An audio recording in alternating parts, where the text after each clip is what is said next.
Okay, skateboarding around the neighborhood, but training for a marathon is not necessary.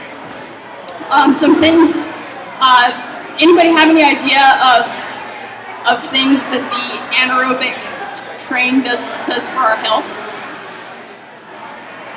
Any ideas? Yeah? What was that? Yes, heart health actually.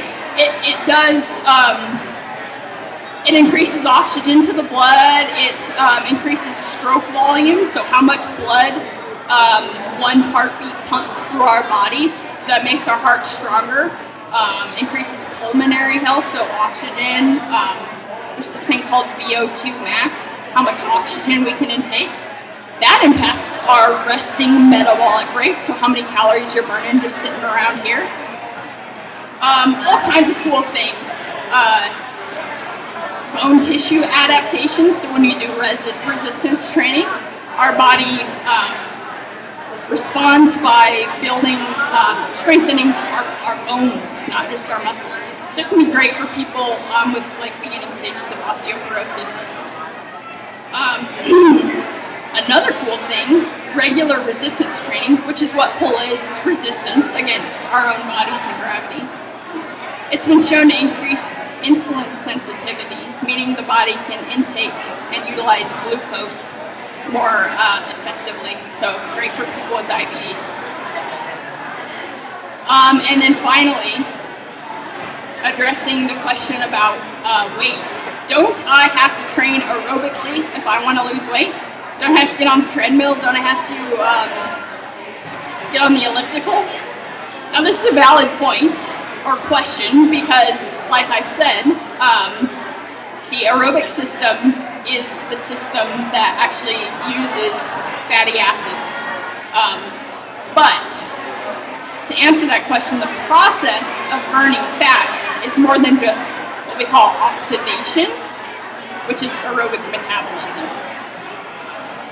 The process of burning fat, like fat wherever it is, it consists of other steps that are facilitated by anaerobic training. So oxidation takes place in pull. Aerobic metabolism takes place in pull. It just doesn't dominate during the exercise itself. So if I do like a shoulder mount or an in-boot, that's anaerobic during it, but then afterward, that whole recovery process where I'm catching my breath, that's aerobic metabolism cleaning up after everything. So during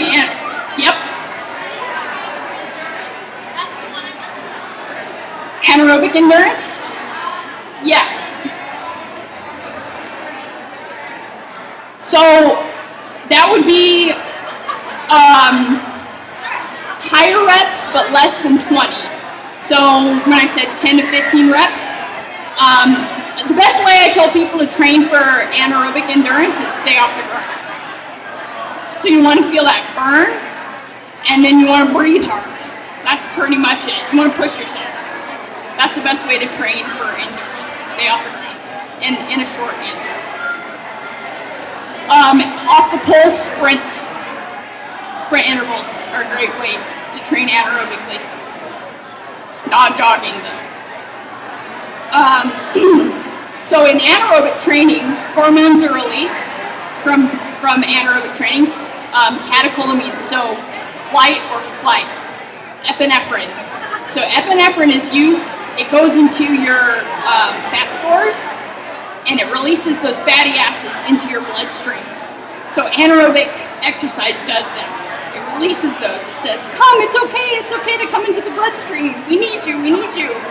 And so those are transported. So anaerobic exercise transports all of those fatty acids to your muscles. And so now they're sitting in your muscles. And because of anaerobic training, we have more what we call mitochondria. Mitochondria are used to burn fat. And so because of anaerobic training, we have more of those fat-burning cells. And then after we're done anaerobic training, now we have more of those fat-burning cells, and now they're burning fat, they're burning hotter, I guess if you will, because of anaerobic training. So it's like the perfect storm. So do you have to train aerobically if you want to lose weight? Short answer, absolutely not. And I think that just intuitively you can kind of answer that question for yourself just from lots of people's experience. Pretty cool. So, long story short, analogy here. I grew up playing instruments.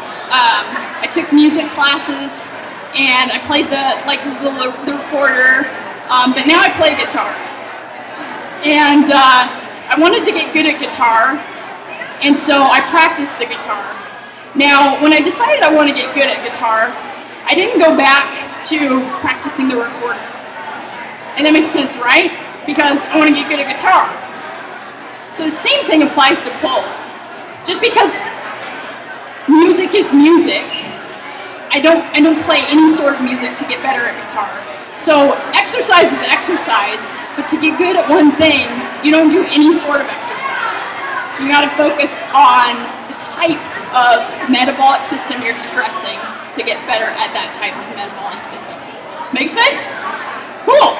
All right, that's what I had. Any questions?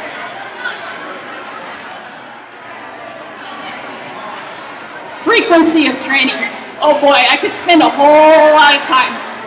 I talked a lot about frequency of training in my book.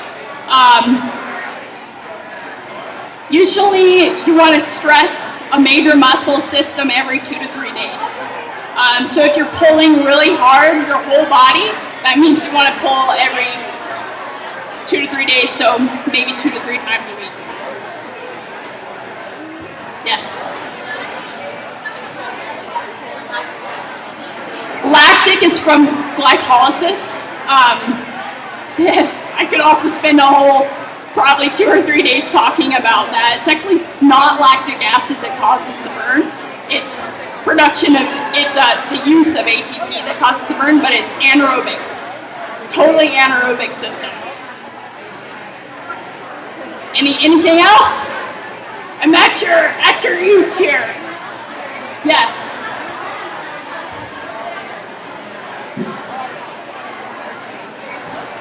Yes, thoughts on CrossFit for training for pole. I have lots of thoughts on CrossFit. I think it's great. Cross training for pole uses anaerobic. Yes, uses lots of power training. I think if you have the wherewithal and your athletic foundation is there, it's great. If your athletic foundation is there and you don't have the proper technique, I think it's very dangerous. CrossFit has a lot of eccentric motion, which pole does too. But the thing about pole is that you're using your body weight, and so if you can't do something, if your body won't allow you to do it, you just can't do it. With things like CrossFit, you have a barbell, and so it's just dangerous. If you don't have the proper technique, you can really get hurt. But if you are an athlete and you have the proper technique, I think it's great cross training. Anything else? Yes.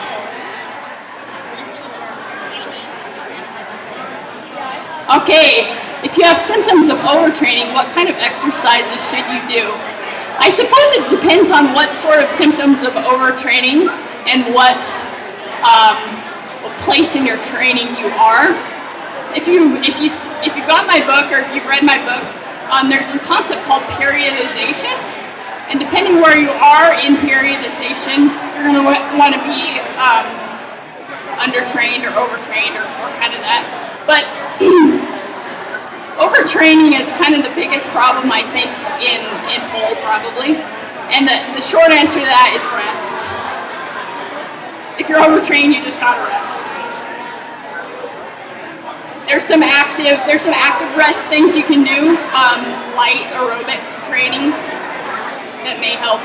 But yeah, myofascial release, that kind of things, stretching. All right, thank you guys so much for your time. I'm happy answering more questions if you want to talk later. I love this stuff.